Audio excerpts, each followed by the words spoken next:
स्वागत है दोस्तों आप सभी का इस वीडियो में।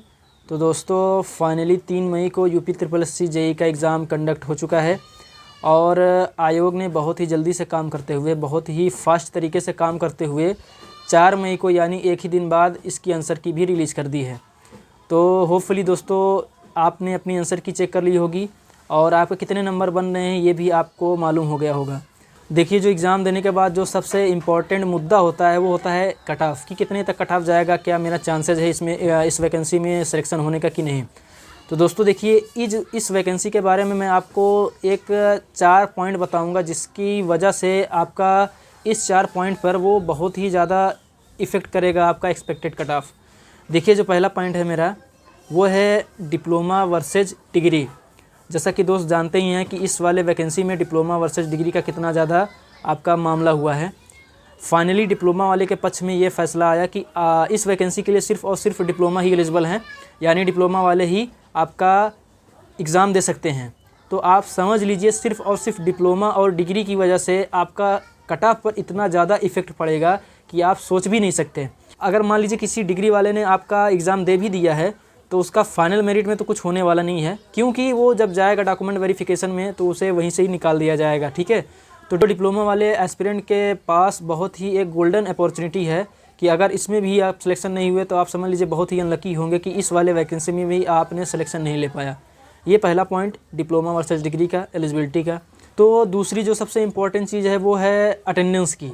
तो देखिए, मैं सबसे पहले अपने वाले कक्ष में बताऊँ, जो मेरा एग्ज़ाम था वो जितने मान लीजिए मेरे वाले कॉलेज में अगर 20 कक्षों में या 25 कक्ष में आपका एग्ज़ाम हुआ, तो मेरे वाले कक्ष में मैं बताता हूँ जो कैपेसिटी थी आपकी 35 के अराउंड कैपेसिटी थी, और उसमें जो अटेंडेंस थी वो मेरे वाले रूम में तो 18 थी।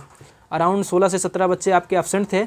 लेकिन मैं अगर किसी और कक्ष की बात करूँ, जैसा कि हमने आगे एग्ज़ाम कंडक्ट होने के बाद पूछा कि आपके क्लास में, आपके हॉल में कितने लोगों की प्रेजेंटी थी, कितने एब्सेंट थे, तो ये समझ लीजिए मिला जुला आपका वो मिला रिस्पांस कि किसी में आपका बहुत ही ज़्यादा प्रेजेंट थे बच्चे, किसी में कम थे।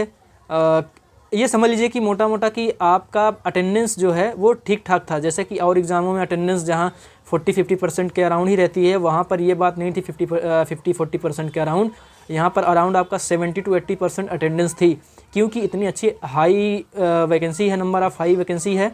और इसके साथ ही साथ डिप्लोमा भी इसमें एलिजिबल है, केवल डिग्री वाला एलिजिबल नहीं है। तो हर कोई बच्चा ये चाहता था कि मैं एग्ज़ाम में अपीयर हूँ, एग्ज़ाम को छोड़ूँ ना। ठीक है, ये दूसरी बात है।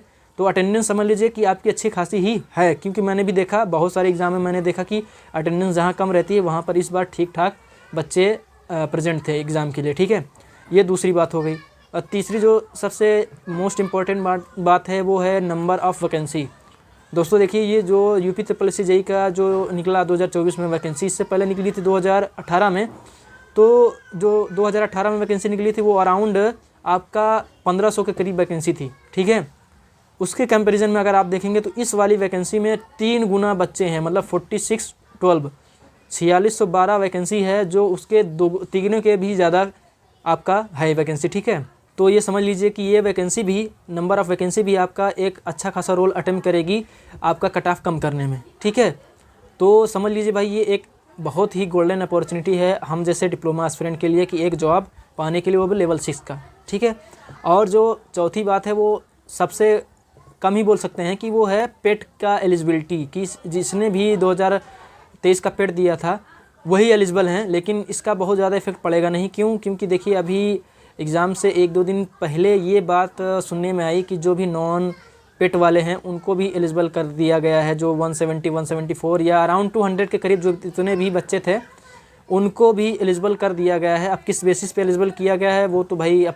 वक्त ही बताएगा। लेकिन ये समझ लीजिए कि पेट से कुछ ज़्यादा प्रभाव पड़ने वाला नहीं है, कि क्योंकि मैंने जो देखा वो काफ़ी पहले के पास आउट बच्चे, 2015, 2016, 2014 के पास आउट बच्चे, वो भी एग्ज़ाम देने आए थे। वो भी एग्ज़ाम देने तभी आए थे जब भाई पेट में फॉर्म भरा था। तो ये चौथा पॉइंट जो है वो थोड़ा सा कम वाइटल है कि हाँ भाई पेट के थ्रू एग्ज़ाम हुआ, तो कुछ ना कुछ थोड़ा बहुत ये भी डिपेंड करेगा, इसका भी कुछ ना कुछ इम्पैक्ट पड़ेगा आपके कट ऑफ में।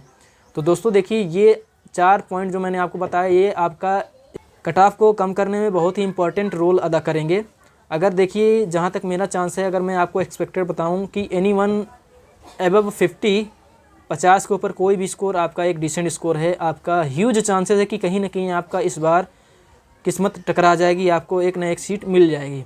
लेकिन अगर मैं अच्छी रैंक की बात करूं कि भाई PWD या फिर जो भी अच्छा आपका वो है कि कितने पे मिलने का चांसेस है, तो 60 प्लस या 65 आपका ये PWD एक बहुत ही अच्छा स्कोर है। ठीक है दोस्तों, क्योंकि देखिए कट ऑफ जो है वो इस पर भी डिपेंड करेगा पेपर का लेवल क्या था। और आप अच्छे से जानते हैं कि आपका यूपी स्पेशल और ये कंप्यूटर बहुत ही अच्छे लेवल का पूछा था। यूपी स्पेशल में ज़्यादातर आपका करंट अफेयर था, और इसमें कंप्यूटर में भी अच्छे खासे क्वेश्चन पूछे थे। और टेक्निकल में भी ऐसा क्वेश्चन नहीं है कि हाँ बस आप वन लाइनर क्वेश्चन पढ़ के चले गए हैं तो आप कर लेंगे, कॉन्सेप्चुअल क्वेश्चन बनाया था इस बार। तो इस तरीके के ये 5 पॉइंट आपका कट ऑफ कम करने का बहुत ही इम्पॉर्टेंट पॉइंट है। और जहाँ तक मैंने अपना आंसर की चेक कर लिया है, जो मेरे मार्क्स बन रहे हैं 56 मार्क्स बन रहे हैं, ठीक ठाक डिसेंट स्कोर है। देयर इज़ ह्यूज चांस की गेट वन सेलेक्टेड। ठीक है, तो दोस्तों ये सारी बातें हैं। आशा करता हूँ कि आपको ये वीडियो अच्छा लगा होगा, और आपका स्कोर कितना बना है कमेंट में ज़रूर बताइएगा, और आपके अकॉर्डिंग एक्सपेक्टेड कट ऑफ क्या रह सकती है ये भी बताइएगा। तो दोस्तों मिलते हैं अगले वीडियो में, तब तक के लिए बहुत बहुत धन्यवाद। Best of luck for your selection. Thank you.